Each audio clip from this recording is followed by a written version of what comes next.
Hey there, folks.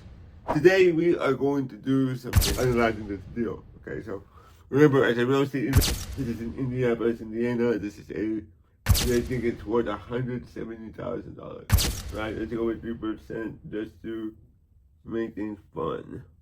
Another year, another pile, numbers stacked up mile by mile. It's time to sit, reflect, and add. Doing taxes ain't so bad.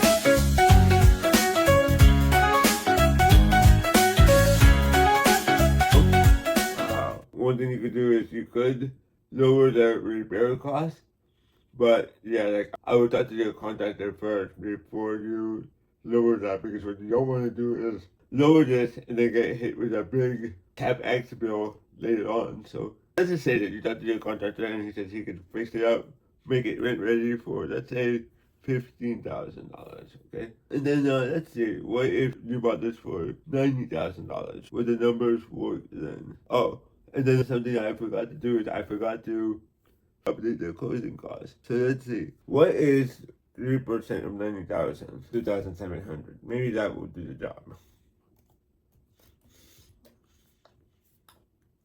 Let's see.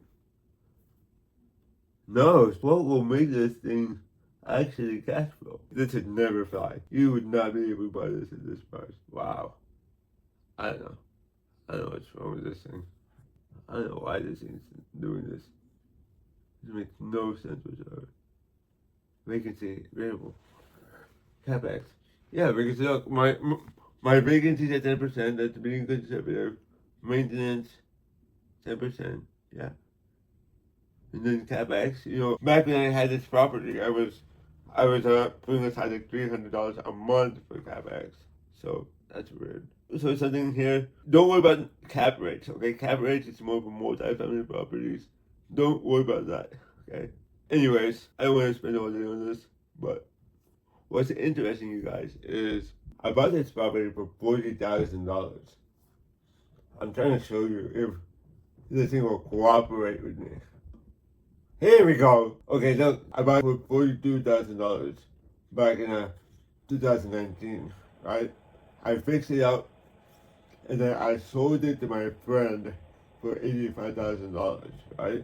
He later sold it for $87,000. But look, the guy who sold it after him sold it for $154,000. So wow, I feel so dumb for selling it.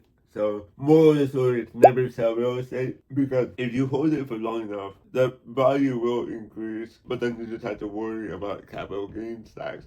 And that's when you come to me, right, to help you lower your capital gains. But it's just crazy how the guy who bought it for my friend bought it for $87,000, and less than a year later he sold it for $154,000. That's amazing. Good for him.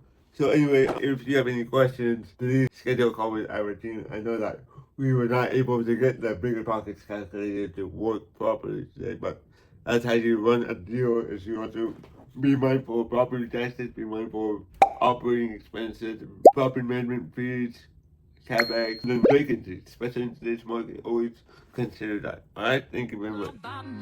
It's time to sit, reflect, and add. Doing taxes ain't so bad.